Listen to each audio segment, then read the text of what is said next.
Je suis Goku, et c'est moi qui vais vous faire le cours sur les pendules aujourd'hui.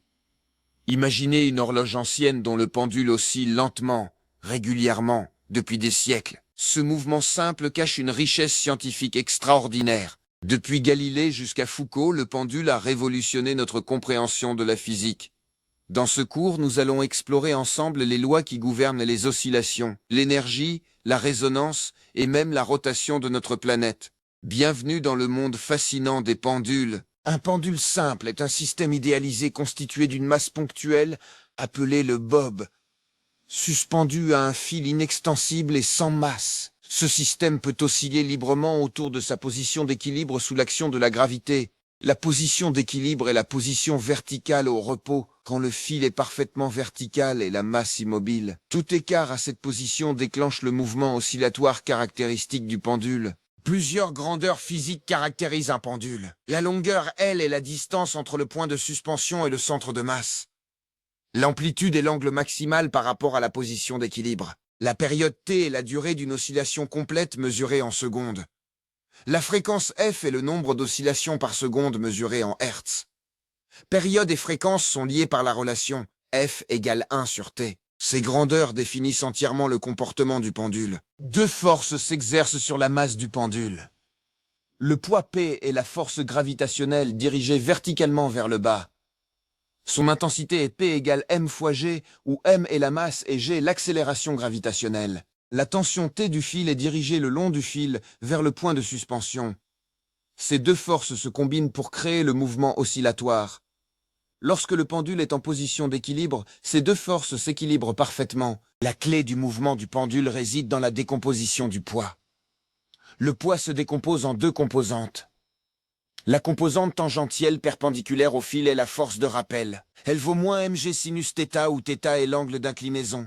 C'est cette composante qui ramène la masse vers sa position d'équilibre. La composante radiale le long du fil s'oppose à la tension. Plus l'angle est grand, plus la force de rappel est intense. Les oscillations libres se produisent quand le pendule est écarté de sa position d'équilibre, puis abandonné à lui-même, sans aucune force extérieure. Dans un système idéal sans frottement, le pendule oscille indéfiniment, avec une amplitude et une période constantes. Le mouvement suit une loi sinusoïdale. Θ de t égale θ0 fois cosinus de oméga t. En réalité, les frottements de l'air et au point de suspension causent une perte d'énergie progressive. Les oscillations amorties sont des oscillations dont l'amplitude diminue progressivement avec le temps. L'énergie se dissipe à cause des frottements avec l'air et des pertes internes au système. L'enveloppe de l'amplitude décroît de manière exponentielle.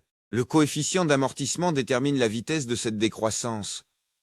Pour un amortissement faible, le pendule effectue de nombreuses oscillations avant de s'arrêter. Pour un amortissement fort, le pendule retourne directement à sa position d'équilibre sans osciller. Les oscillations forcées se produisent quand une force périodique extérieure est appliquée au pendule. Le système oscille alors à la fréquence de la force excitatrice et non à sa fréquence propre. L'amplitude des oscillations dépend du rapport entre la fréquence d'excitation et la fréquence propre. Quand ces deux fréquences se rapprochent, l'amplitude augmente considérablement. Ce phénomène s'appelle la résonance, que nous étudierons en détail plus tard. Les oscillations forcées sont omniprésentes en ingénierie et en musique. La formule fondamentale du pendule simple relie la période à la longueur et à la gravité. T égale 2π fois la racine carrée de L sur G.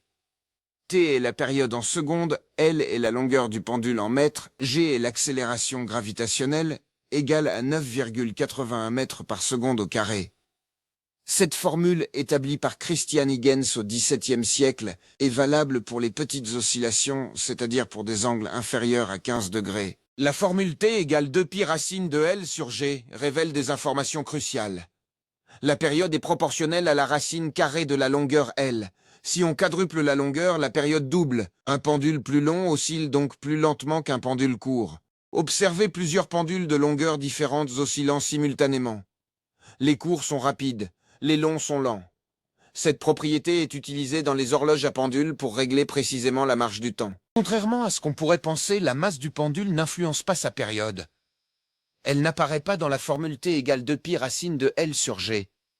Galilée l'avait déjà observé au XVIe siècle en observant les oscillations d'une lampe dans une cathédrale. En revanche, la gravité G joue un rôle fondamental. Une gravité plus forte accélère le pendule, réduisant sa période. Sur la Lune, où G vaut 1,6 mètres par seconde au carré, un pendule oscille 6 fois plus lentement. Ce principe permet de mesurer la gravité locale avec précision. Le pendule illustre parfaitement la conservation de l'énergie mécanique. En haut de son oscillation à l'amplitude maximale, la vitesse est nulle. L'énergie est alors entièrement sous forme d'énergie potentielle de pesanteur. Au passage par la position d'équilibre, la hauteur est minimale et la vitesse est maximale. L'énergie est alors entièrement cinétique. Entre ces deux positions, l'énergie se transforme continuellement de l'une à l'autre. L'énergie totale, somme des deux, reste constante en l'absence de frottement. Les courbes d'énergie du pendule se tracent en fonction de l'angle ou du temps. L'énergie cinétique varie en cosinus carré. Elle est maximale à l'équilibre et nulle aux extrémités. L'énergie potentielle varie en sinus carré. Elle est nulle à l'équilibre et maximale aux extrémités. Ces deux courbes sont exactement en opposition de phase.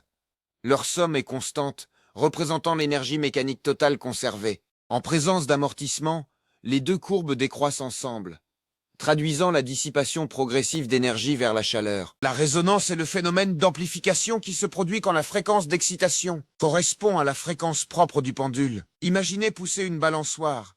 Si vous poussez au bon moment, l'amplitude augmente progressivement. Si vous poussez trop souvent ou pas assez souvent, l'effet est bien moindre. La fréquence propre du pendule vaut F0 égale 1 sur 2 pi fois la racine de G sur L. En ingénierie, la résonance peut provoquer des catastrophes comme l'effondrement du pont de Tacoma en 1940. Il existe plusieurs types de pendules au comportement différent. Le pendule simple est notre modèle idéalisé à masse ponctuelle. Le pendule pesant est un solide rigide qui oscille autour d'un axe horizontal. Le pendule de torsion oscille par rotation autour d'un fil qui se tord. Le pendule double, constitué de deux pendules couplés, présente un comportement chaotique fascinant. Le pendule de Foucault, très long et très lourd, permet de démontrer la rotation terrestre.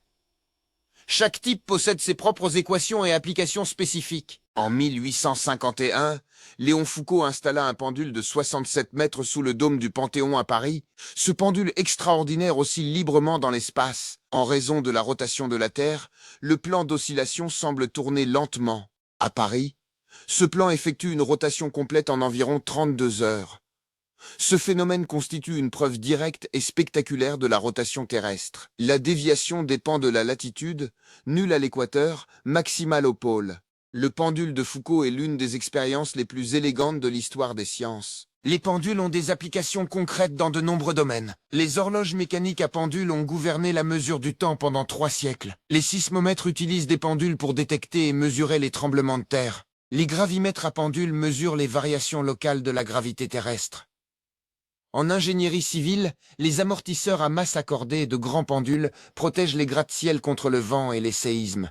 En médecine, le pendule de Foucault est utilisé dans certains instruments d'équilibre et d'orientation. Le pendule est l'un des systèmes les plus simples et les plus fascinants de la physique. Derrière ce balancement régulier se cachent des lois fondamentales. La gravitation, la conservation de l'énergie, la résonance, les oscillations et même la rotation terrestre. Depuis les observations de Galilée jusqu'aux technologies modernes, le pendule a été un outil essentiel de la science et de l'ingénierie. Il nous rappelle que les phénomènes les plus simples peuvent révéler les vérités les plus profondes sur notre univers.